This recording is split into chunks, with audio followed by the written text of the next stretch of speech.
I'm Elizabeth Larkam with Balanced Body Pilates.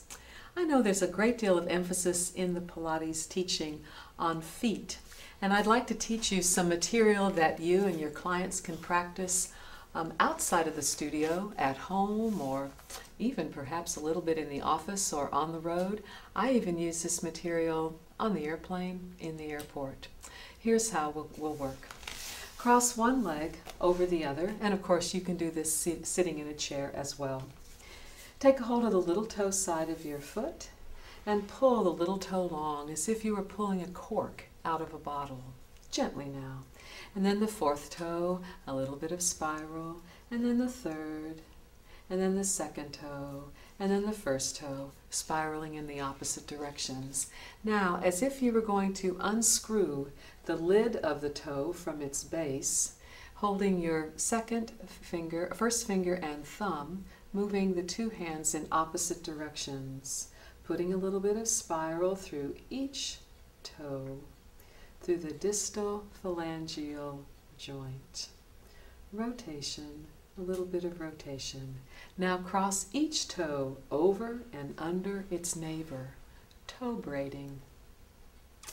Each toe over and under the other. You know, awakening the proprioceptive sense of your toes, of your feet and ankles, and bringing more articulation to your feet can make such an important contribution to your balance. Now take a hold of each metatarsal, the fifth metatarsal and the fourth metatarsal, so the pads of your fingers are underneath the sole of your foot and the thumbs on top. And move the fifth and fourth metatarsals up and down to the ceiling and towards the floor with respect to each other, and then the fourth and the third. Now the second metatarsal, given the way that our foot is structured, the second metatarsal should be held steady. Move the third with respect to the second, and move with the first with respect to the second. Now, interlace your fingers between your toes. Granted, this is more readily done in the bathtub with soap, but perhaps with practice and lotion, this will become comfortable for you. Reverse the direction, having the idea that you're moving your shoulder blade around your rib wall will translate down to the motion of your ankle and foot. Reinsert. Now your thumb is on the inside of the big toe. Circle, shoulder, elbow, wrist, and hand, and reverse the direction of that circle. Now, give each leg a turn for that, and having awoken your toes, now you'll come to standing, or of course you could be seated on a chair, or practice this in standing. Here we go, going up.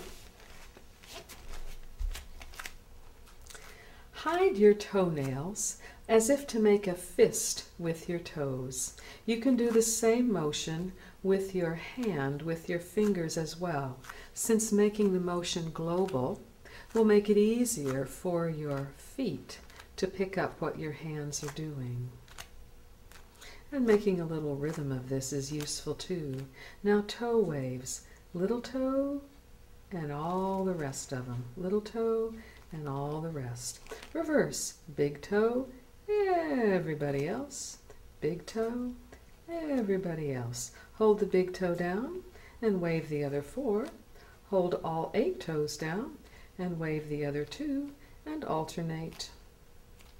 Funny, I've always practiced these with my feet, so it's difficult for me to do it with my hands as well. Now doming, as if you could keep your toenails right where they are, lift up the middle of your foot, making space underneath your foot.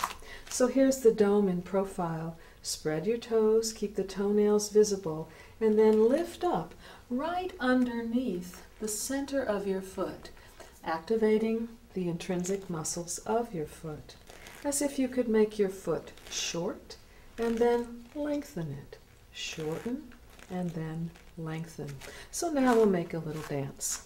Under, under, up, up, under, under, up, up.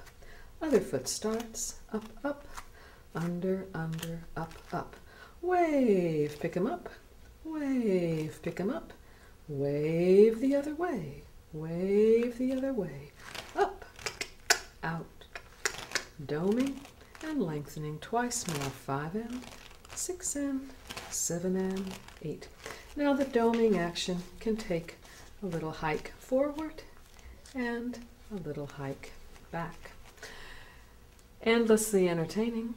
I'll see you next time when we'll use some balls and some other small apparatus for your feet. Bye-bye now.